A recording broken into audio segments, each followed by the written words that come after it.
Sri Lanka's president flees the country after months of protests. And later, why are we seeing a surge in global refugees? Hello, I'm Anand Naidu, and this is The Heat.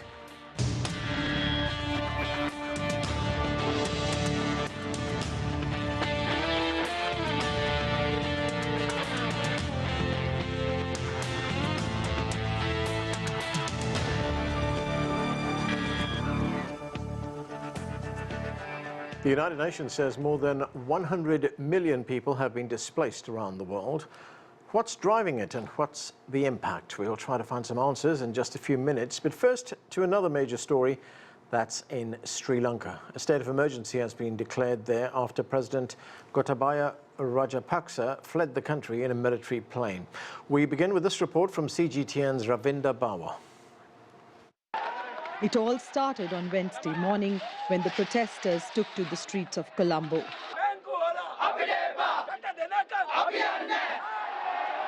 They tried to barge into the Prime Minister's office after the Prime Minister was made acting president of the crisis-hit nation, Sri Lanka. No tear gas shells or water cannons could diminish their enthusiasm to take over this heavily fortified office. We are being oppressed, and I think international community must know that this is a state-sponsored oppression, and we need to take immediate action right now against Prime Minister Ranil Wickremesinghe. They are trying to kill us. They are trying to trap us. I'm a Sri Lankan. These troops are trying to trap us. That they are going to kill us. They are going to massacre. They have all the dangerous arms. They are going to shoot us for sure. After the show of strength on the ground, helicopters of the armed forces circled overhead, but protesters remained undeterred and finally surged into the compound. People from all walks of life were there to brave the storm along with the youth. Very sad, because we have come out of a 30-year war, and when we should be rebuilding, our own leaders have gone against the people. They are stamping on the face of the people. They have no respect for the sovereignty that we have handed over to them. We have to bring back him to the country because they have stolen our money, not the money. They have stolen the future of the children. They have stolen the future of the country. They have stolen the future of the youth. As tension built up in the capital, the acting president's office declared a state of emergency and a curfew with immediate effect. After about 4 hours of tussle with the security forces, the protesters managed to enter this premises. This is the fourth such highly secured government building which is now under their control. The government has said that they will be following all the procedures of appointing a new president soon, and probably on 20th of July, Sri Lanka will have a new president. Ravinder Bawa, CGTN, Colombo.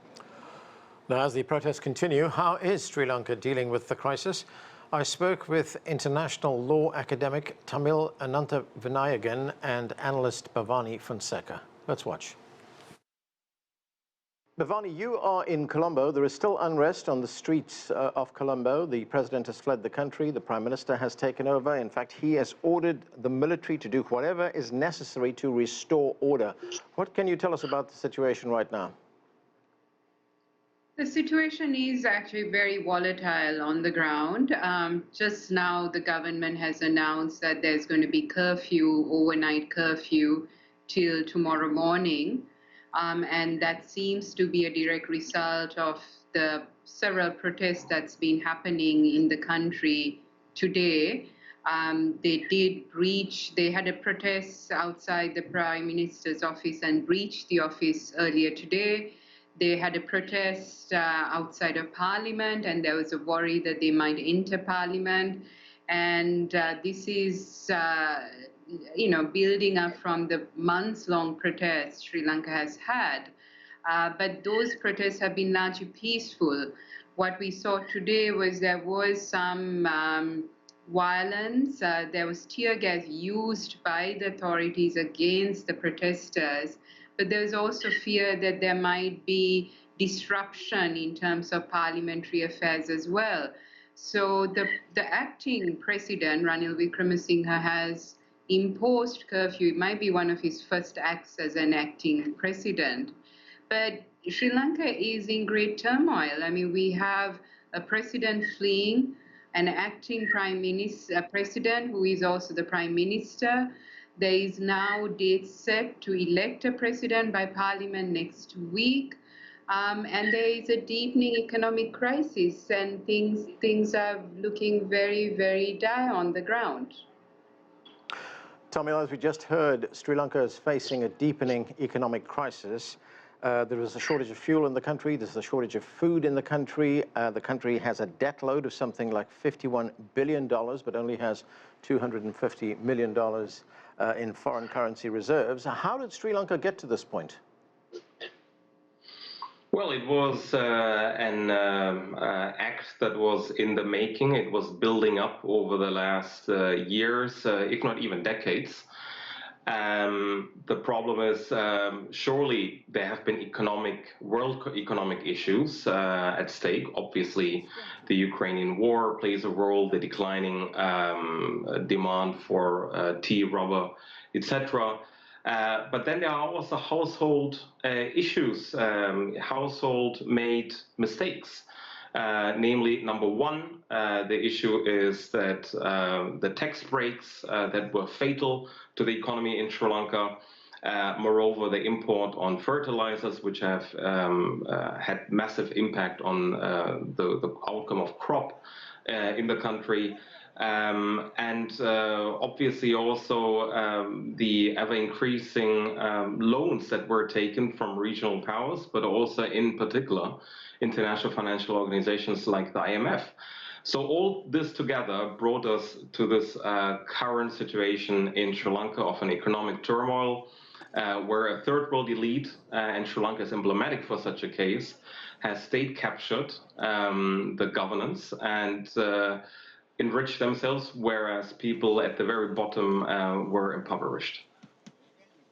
So there's a new person in charge right now. What is the new government proposing to get past the immediate crisis, Tamil? Well, the current government wants, as was already outlined, wants to impose curfew. It wants to make use of all emergency powers at hand in order to get control of the situation.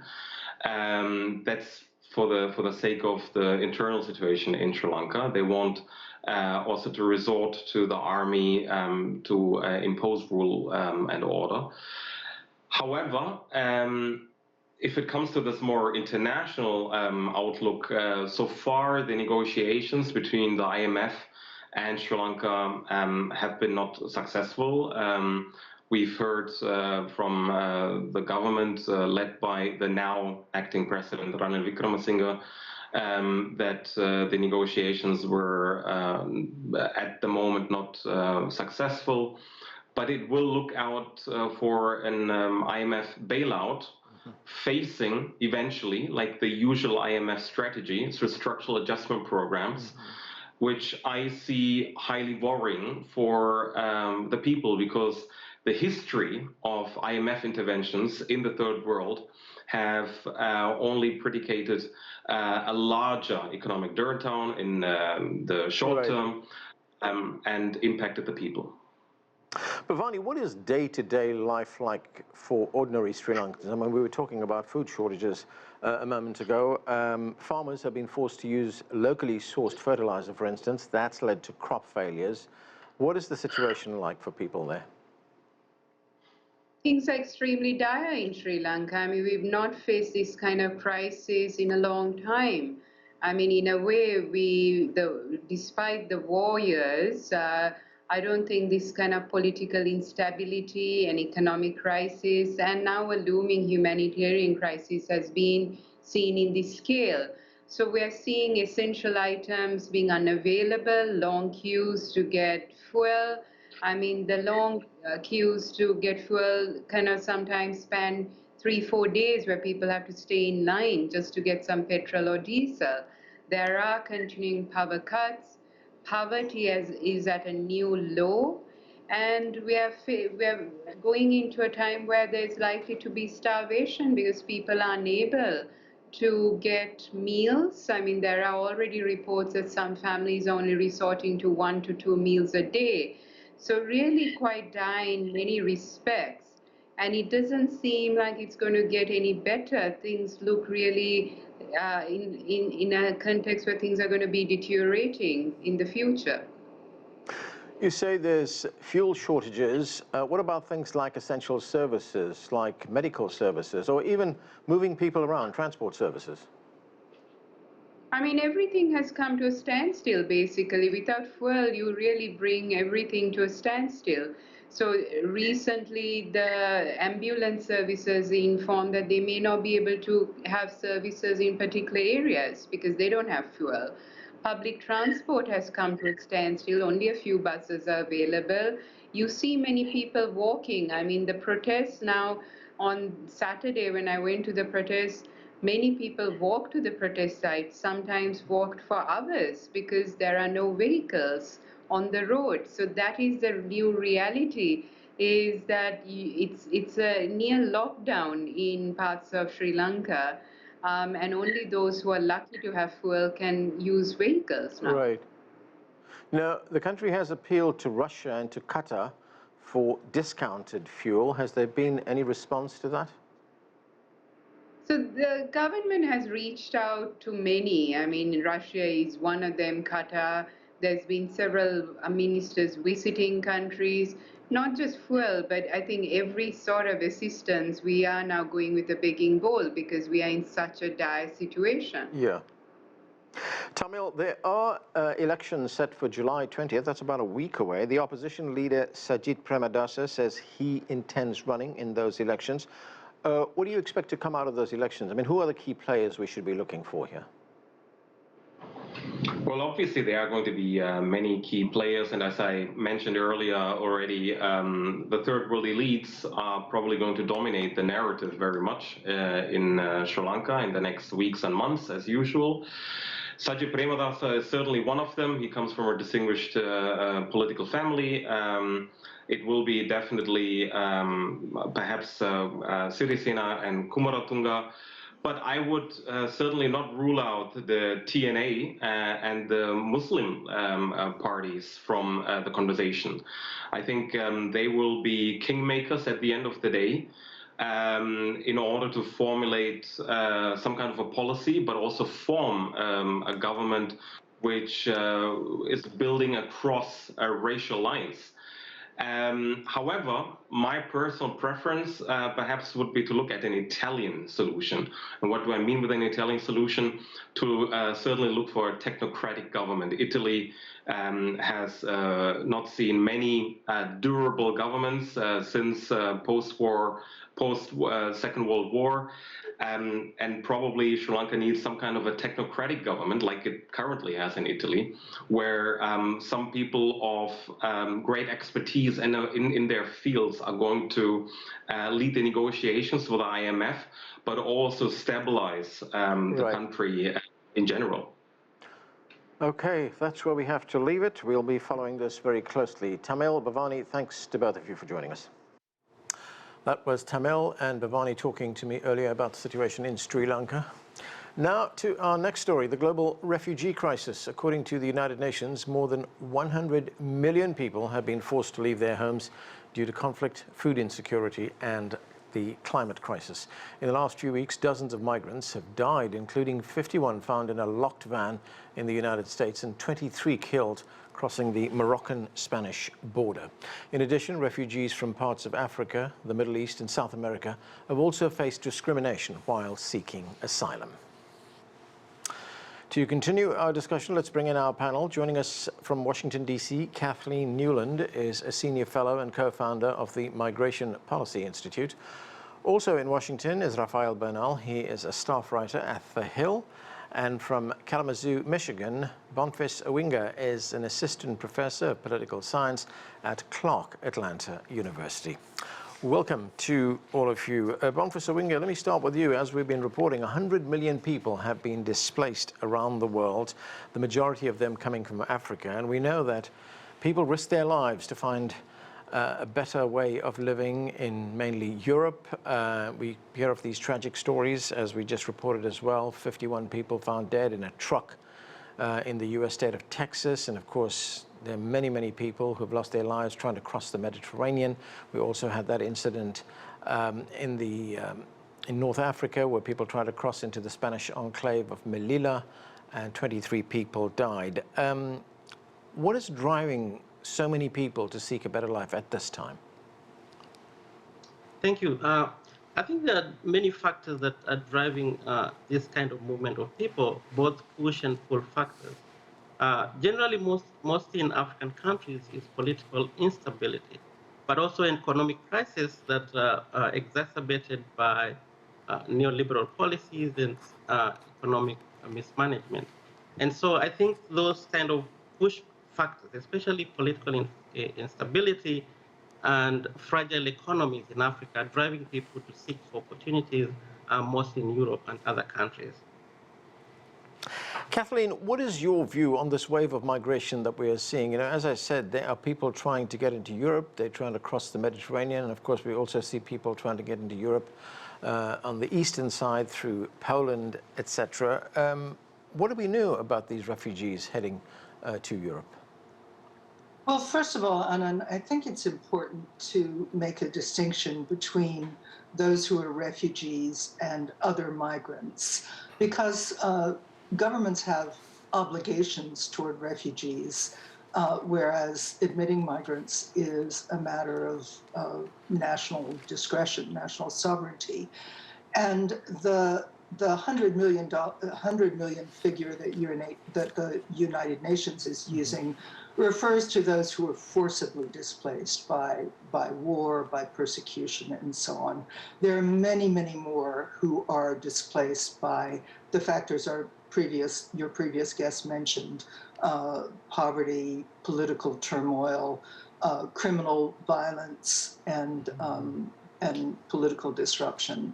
So those two groups of people tend to meet very different receptions, particularly depending on where they're going. The great majority of them, of refugees, are hosted in developing countries, 85% of them, and 73% of them, 3/4, are hosted in neighboring countries. So people tend to go, people who are fleeing for their lives tend to go to the closest country, and very often a country where they have connections, or where they at least speak the language or have some cultural commonality.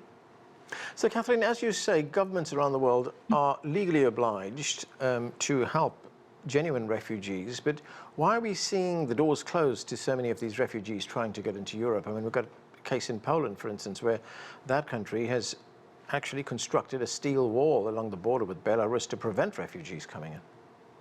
Well, again, I think some of the difference of the reception that different groups meet in a country like Poland has to do with there are a number of factors. I can think of at least three. One is a sense of solidarity with people who are sort of their cousins in cultural terms. And yes, there is an element of racism in that.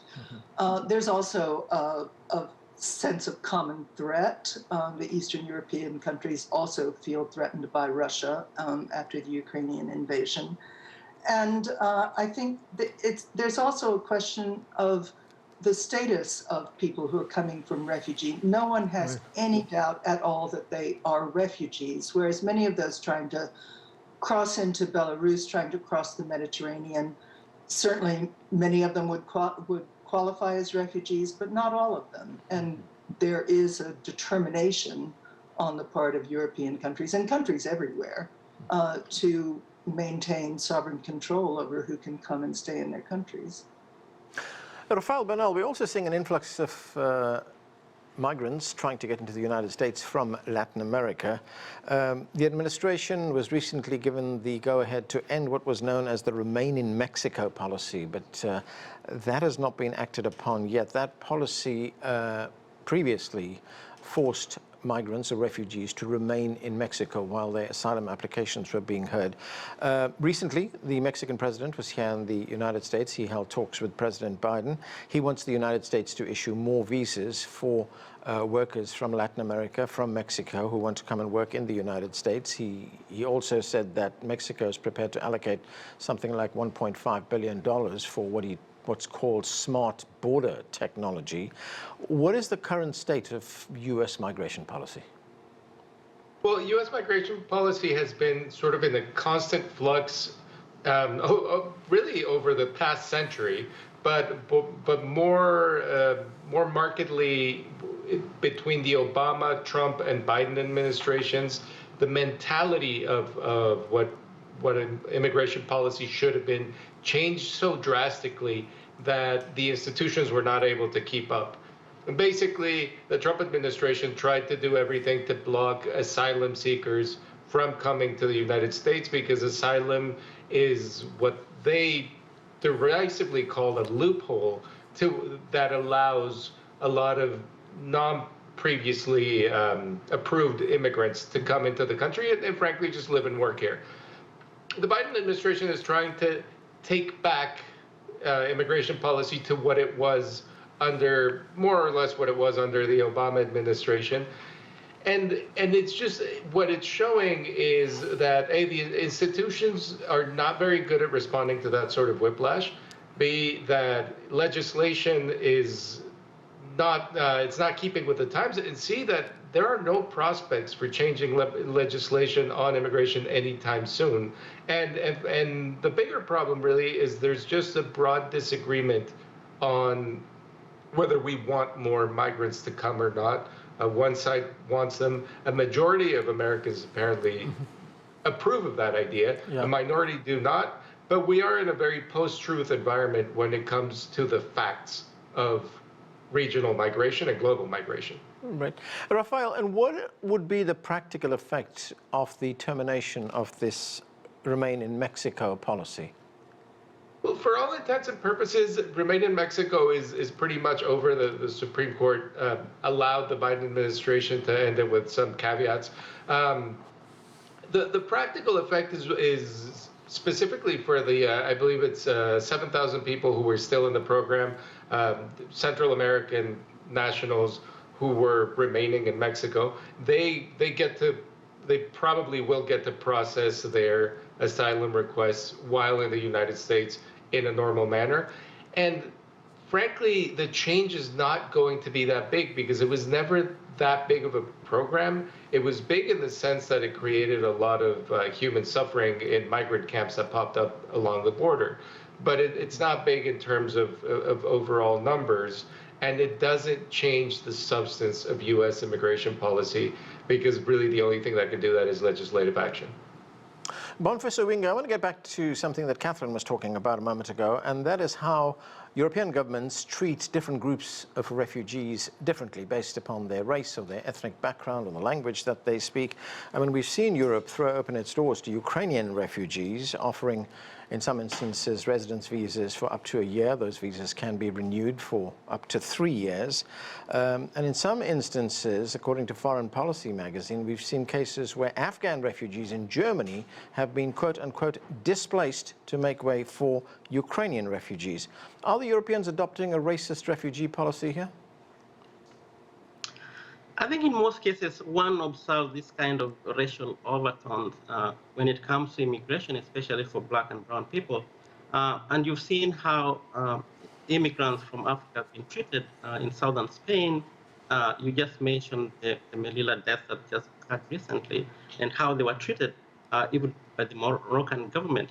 But also the problem in Europe about the issue of multiculturalism and whether integration of immigrants from other places of the world can be done properly in Europe, whether it can work.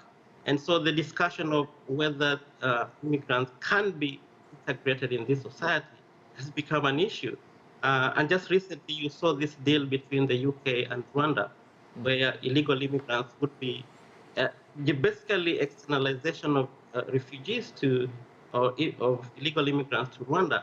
And one wonders how, for example, a Romanian illegal immigrant would integrate in Rwandan society. And so I think that kind of racial undertone has always been part and parcel of how refugees and immigrants are treated in the Western world, especially refugees and immigrants from developing countries. Catherine, as Boniface says, there are racial undertones in the manner in which European governments are treating refugees. How big a political issue is this for Europe? I mean, as he pointed out, there's the case of the United Kingdom, which is sending refugees to Rwanda. I think the United Kingdom stands out as a dreadful exception to European behavior for the most part, partly because the European Court of Human Rights and the European Court of Justice still maintain the obligation of European states that are members of the European Union to abide by their obligations under the Refugee Convention. Now, I think rather than the way people are treated once they get to Europe, more disturbing is the efforts that European countries make to keep people from reaching Europe. Right. And we've seen, the deaths in the Mediterranean, the outsourcing of maritime policing to the Libyan Coast Guard, which has just a horrible human rights record, and the latest attempt by the British to keep people from crossing the channel by threatening them with transport to Rwanda. Okay, Rafael, I've only got a minute left, but I'm wondering, are we seeing a similar thing in the United States? Because here, Ukrainian refugees have been welcome, but we've seen how, for instance, Haitian refugees have been treated at the border. Many of them have been assaulted. They've been attacked. In some instances, Haitian refugees have been put on planes and flown back to Haiti. Absolutely, we see the same thing, and Haitians really got the brunt of treatment because they come from a country that can't defend them, a weak country, and because there are a lot of racial undertones. But we do see, in general terms, people are less racist than they were 150, 200 years ago. There's more education on the negatives of being racist, but governments are more willing to put up walls. Okay. And don't forget, we welcomed 75,000 Afghans into the country after the fall of Afghanistan. Okay. And that's where we need to leave it. We've run out of time. Thanks to all of you for being with us. I'm Anand Naidu in Washington, D.C. Thanks for watching.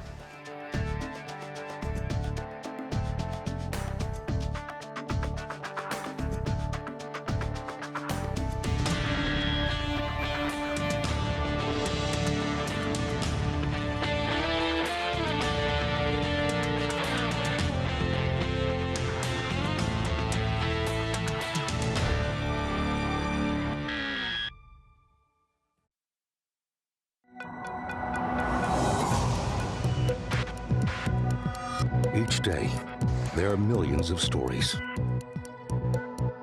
Each one can open new perspectives, new possibilities. Wherever you look, we are there to see, discover, explore. We put the pieces together to find what really matters to you, all around the world, all around the clock.